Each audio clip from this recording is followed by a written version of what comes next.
কখন কুমিল্লা ৪ আসন থেকে নির্বাচিত মাননীয় সংসদ সদস্য জনাব আবুল হাসনাত, আপনি একটি সম্পূরক প্রশ্ন করতে পারুন দয়া করে। ধন্যবাদ মাননীয় স্পিকার। সালাউদ্দিন সাহেবকে প্রশ্ন করলে আবার কখন নোটিশ দেওয়ার কথা বলে ফেলেন, তো সেই বিষয়টা নিয়ে সবসময় আমরা একটু সংকোচে থাকি। তো আমরা পুলিশ সংস্কার নিয়ে কথা বলছি, পুলিশের সুশৃঙ্খলা নিয়ে কথা বলছি। লাস্ট 1 মাস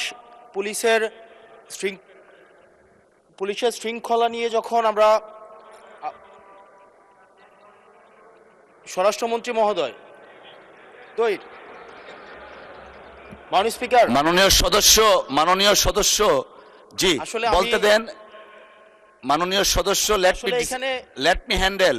মাননীয় সদস্য, আমাদের পার্লামেন্টারি প্রসিডিউরে আমরা যাই।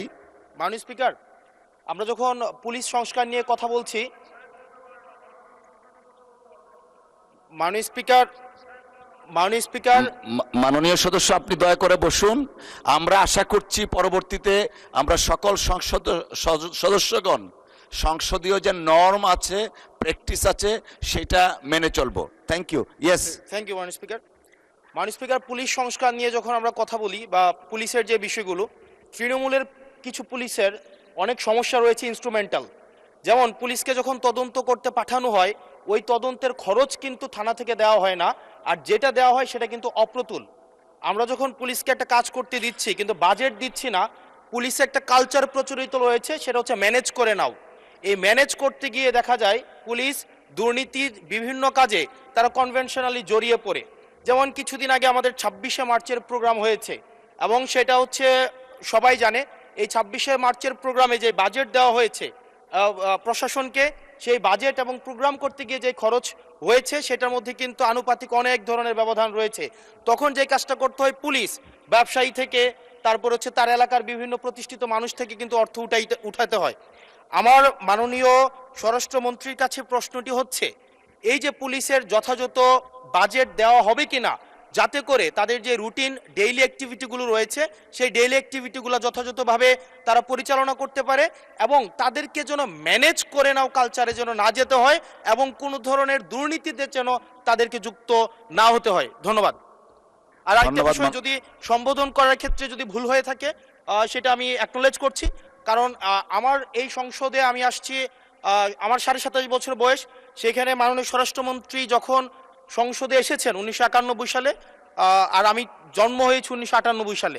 তো সেই জায়গাতে যদি কনভেনশনাল যে ভুল আছে, আমরা সেগুলো সংশোধন করতেও রাজি। আমাদের যখনই আমাদেরকে নোটিশ করবেন আমরা সেটাকে সংশোধন করে নেব। ধন্যবাদ। ধন্যবাদ মাননীয় সদস্য। We are learning every day.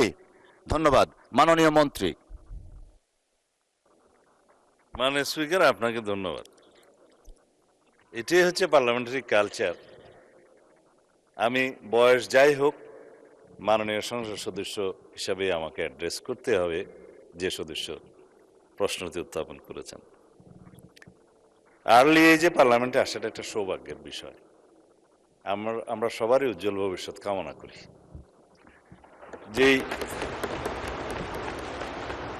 মানে আমরা যে সময় এমপি হয়েছি তার চাইতেও আরো 8-10 বছর পরে জন্ম নেওয়াটা সৌভাগ্যের বিষয়, কারণ তার আগে সামরিক শাসনের সময় ছিল। যে প্রশ্নটা মাননীয় সদস্য উত্থাপন করেছেন, বাজেটের মন্ত্রী তো আমার পাশে আছে। এখন আমরা অনুরোধ করব পুলিশ বাহিনীকে আরো বেশি কর্মক্ষম করা এবং দুর্নীতিমুক্ত রাখার জন্য যথাযথ বাজেট তিনি দেবেন, এবং সেই বিষয়ে আমরা আগামী বাজেট অধিবেশনে পুলিশের বাজেট বৃদ্ধির জন্য আমি একটা প্রস্তাব মাননীয় অর্থমন্ত্রীর কাছে, মাননীয় প্রধানমন্ত্রীর মাধ্যমে করে রাখছি। এটা সত্য কথা যে পুলিশের যে পরিমাণ রিসোর্স দরকার, যে পরিমাণ বাজেট দরকার, সেই পরিমাণ আমাদের অর্থনীতি সহ্য করতে পারে না বলেই হয়তো আমরা দিতে পারি না। তবে আমরা একটা ট্রান্সপারেন্ট এবং জবাবদিহিমূলক পুলিশি ব্যবস্থা যদি কায়েম করতে চাই, পুলিশ যেন অন্য কোনোভাবে ম্যানেজ করার কালচার থেকে বেরিয়ে আসে, সেটা আমাদেরকে নিশ্চিত করতে হবে। ধন্যবাদ মাননীয় সদস্য।